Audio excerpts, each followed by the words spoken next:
asked God to die quickly. A story about hunger, fear, and filtration camp from a 17-year-old girl from Mariupol. The war has begun. We are going.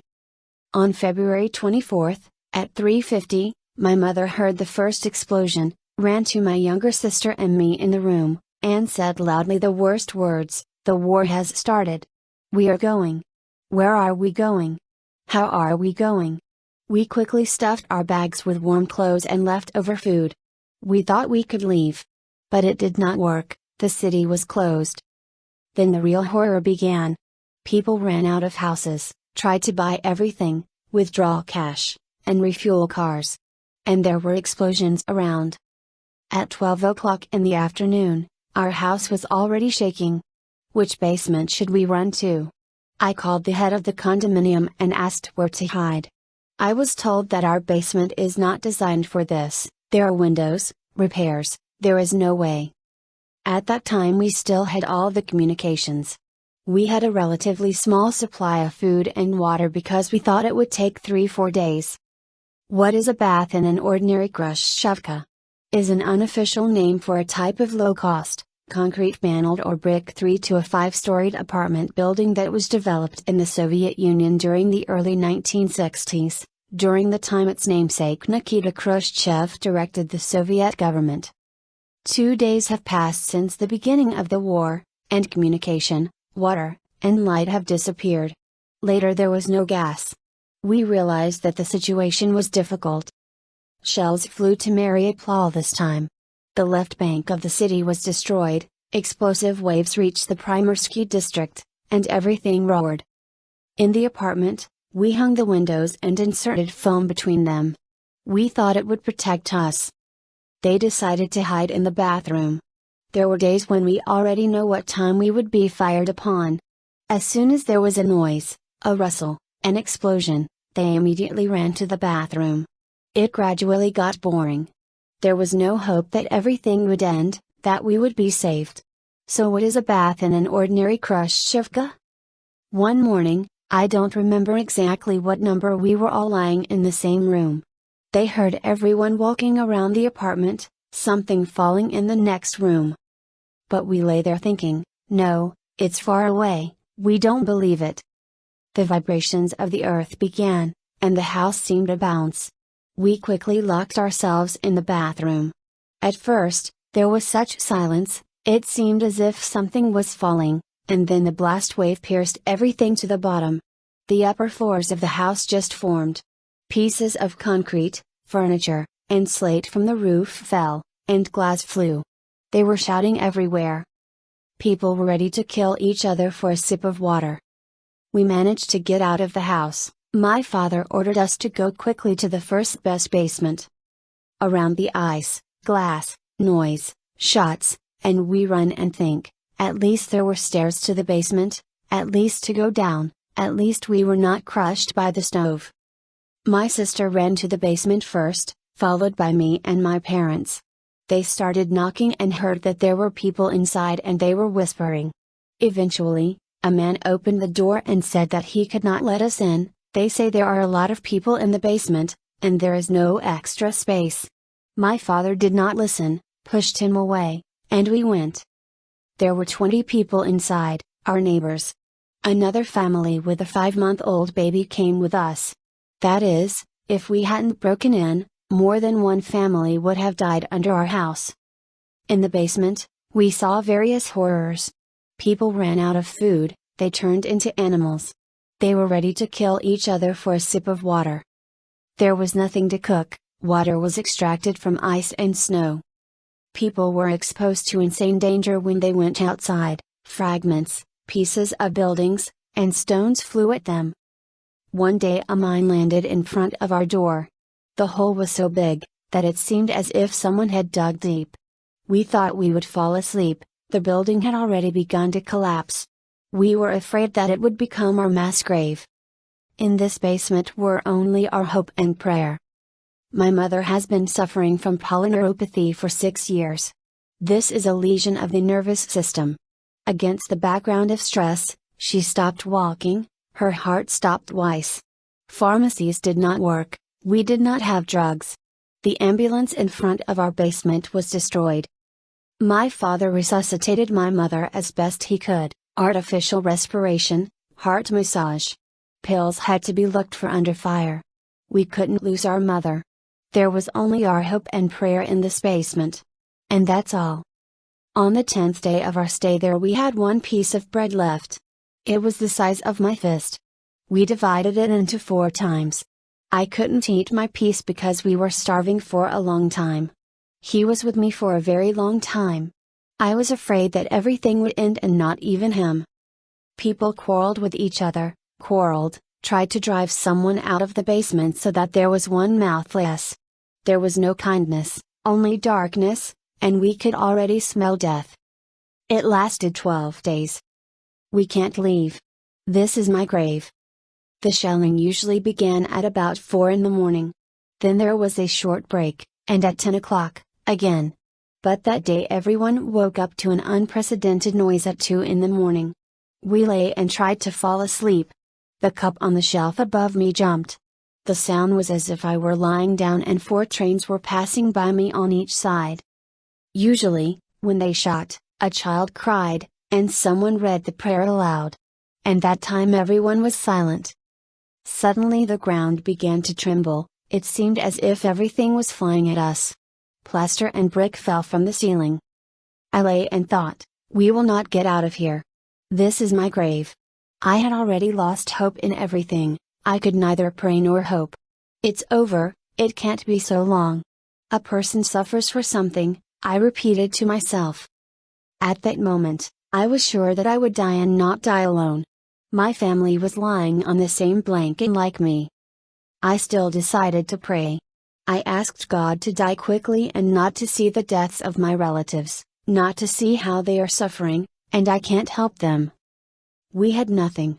No strength, no hope, not even a normal first aid kit. Everyone understood that if he hit, we would not get out of here.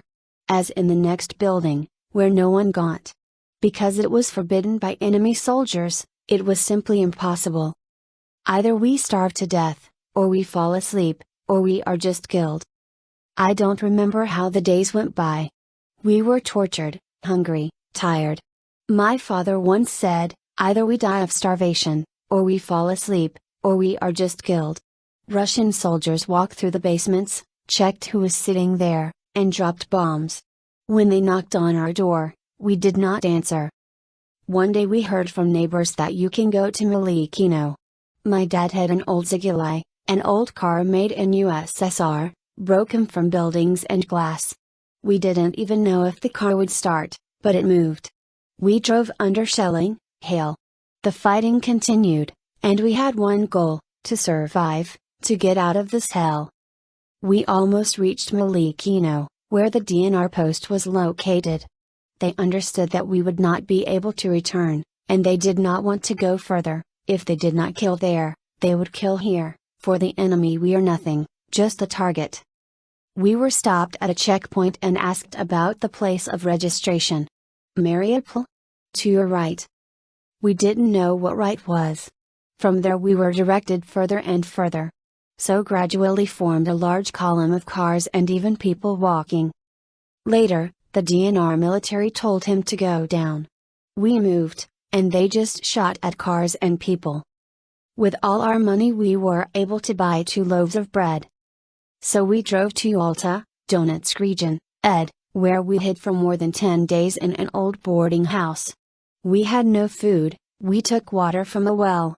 The cash we had left was nothing.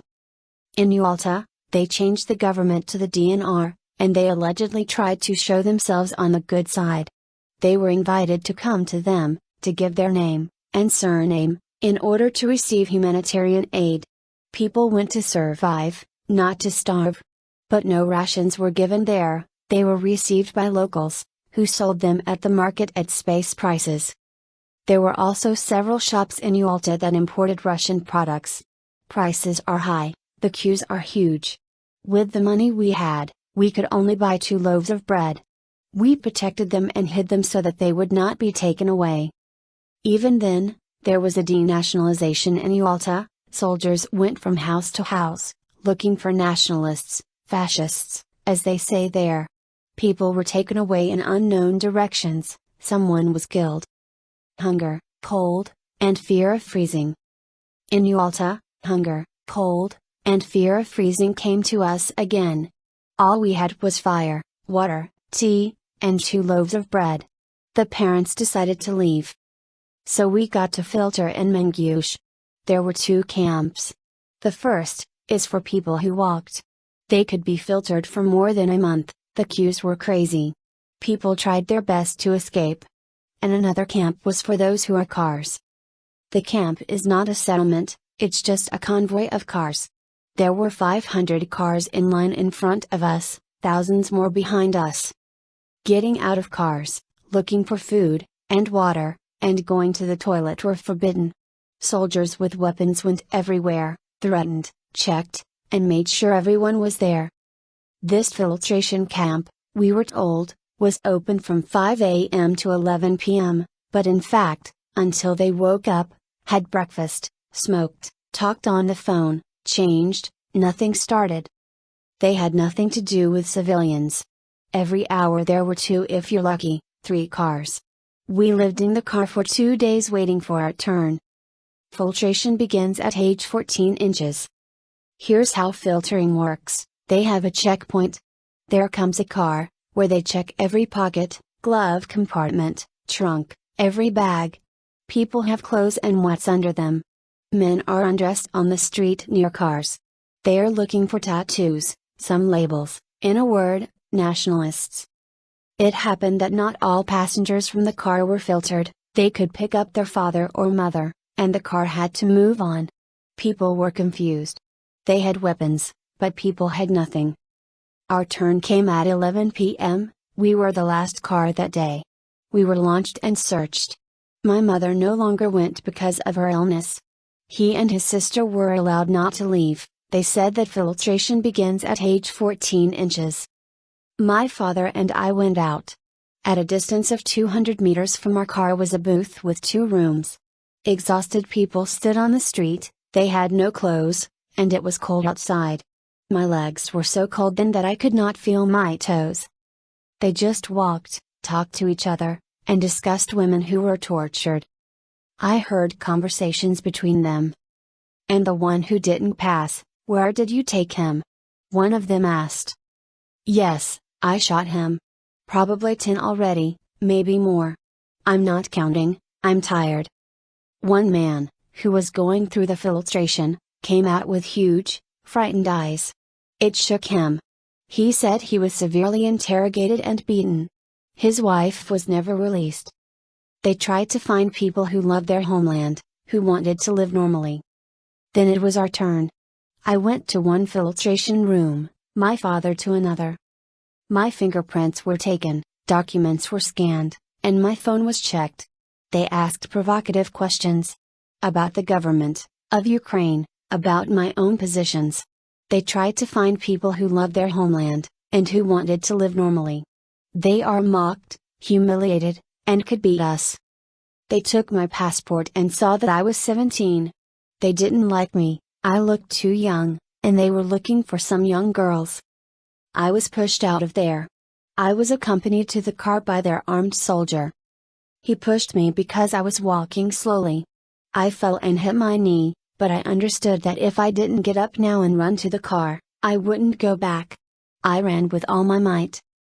My mother saw me alone. She began to panic. What about her father? He did not pass? Has he already been killed? Is he being bullied? And I couldn't say anything. She sat and did not know what would happen next. However, the father returned in 40 minutes. We saw him being pushed out. He came out and fell. He tried to get up and fell. But still got to the car. Due to the beating on the filtration, the father lost his sight. My father pressed the gas and we set off. There was no direct road to Berdyansk, the bridge was blown up, so we drove around the neighborhood, villages. We saw corpses and broken equipment around. Already on the way, the father began to have vision problems, he did not see. In Berdyansk we spent the night in a car. Already there, the father told how his filtration took place. He was also asked for documents, fingerprints, undressed, and searched. They began to interrogate, pressed morally. First pushed. When they saw that his phone was empty, the questions began: why is the phone empty? What are you hiding? We don't believe you. And he was just hit on the head. He does not remember who, how, and what?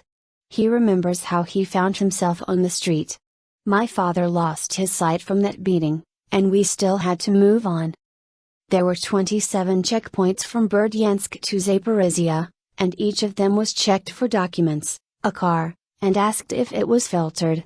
People were deprived of food, and warm clothes, asked for cigarettes, and even asked about drugs and alcohol. We were driving, and there were fights nearby. Something flew under the car, there was an explosion, the car jumped. My father told me not to worry, maybe it was a firecracker. But we understood that there were no firecrackers in the war. The road was difficult.